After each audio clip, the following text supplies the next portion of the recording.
तो देखिए हमारे पास एक जो डेरिवेशन है, क्वेश्चन है हमारा, metallic rod of length L is rotated at an angular speed omega normal to a uniform magnetic field B, derive an expression for the current induced in the rod if the resistance of the rod is are.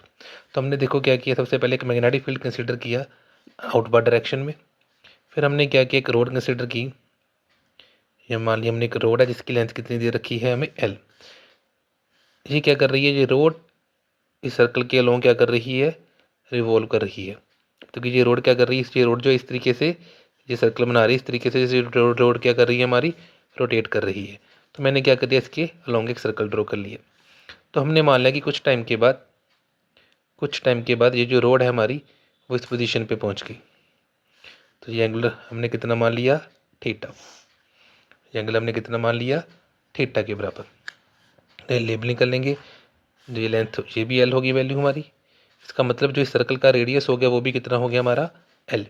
और जो road है हमारी उसकी angular speed हमें दे रखी कितनी है, omega. तो हमें पता है कि अगर हमें फ्लक्स इंड्यूस्ड ईएमएफ फाइंड करनी है तो सबसे पहले हमें फ्लक्स फाइंड करनी पड़ेगी, जिसका फार्मूला क्या होता है, बी ए कॉस थीटा, राइट। अब सबसे पहले हम क्या देखेंगे कि एरिया, कि एक कंप्लीट रेवोल्यूशन के लिए कितना एरिया चाहिए हमें। तो कंप्लीट रेवोल्यूशन के लिए जो एरिया होगा वो हमारा कितना होगा, pi r square, means pi L square. Complete revolution का एरिया हमारा पाई एल स्क्वायर, तो phi is equal to B pi L square. अब मैग्नेटिक फील्ड हमारा आउटवार्ड चल रहा है, इस सर्कल का एरिया वेक्टर भी हमारा किस तरफ होगा, आउटवार्ड डायरेक्शन में। इसका मतलब जो एंगल होगा हमारा वो कितना हो जाएगा, 0। तो फ्लक्स की वैल्यू कितनी आ गई हमारे पास, B into pi L square, right. अब हमें पता है कि अगर हमें इंड्यूस्ड ईएमएफ निकालनी है तो formula for induced EMF is change in flux over time, change in flux over time. तो फ्लक्स हम निकाल चुके पहले से ही, बी पाई एल स्क्वायर, इसको डिवाइड करेंगे किसके साथ, टाइम। तो टाइम कौन सा, हमने जो एरिया लिया था वो पूरा चक्कर कंप्लीट करने का एरिया लिया था। इसका मतलब जब हमें टाइम लेना है वो भी इस पूरे चक्कर को कंप्लीट करने का लेना है, जो किसके बराबर होता है हमारा, टाइम पीरियड के बराबर।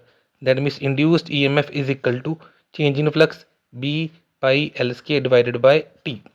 We know that T is equal to 2 pi by omega, where omega is the angular speed. तो इस टी की वैल्यू को जब हम यहाँ पे पुट करेंगे तो E is equal to B pi L square divided by 2 pi by omega. तो ये ओमेगा हमारा ऊपर चला जाएगा, B pi L square omega divided by 2 pi. तो ये पाई के साथ पाई कट गया, हमारा इंड्यूस्ड ईएमएफ की वैल्यू आ गई हमारी B L square omega by 2। This is expression for induced EMF. यहाँ तक भी आपको क्वेश्चन आ सकता है, पर इस क्वेश्चन में क्या था, हमें करंट की वैल्यू निकालनी है। अगर इस रोड की रेजिस्टेंस क्या है हमारे पास, आर, तो E is equal to I R, therefore I is equal to E by R. तो ये वैल्यू क्या आ गई हमारी, B L square omega by 2 R. This is the expression for current.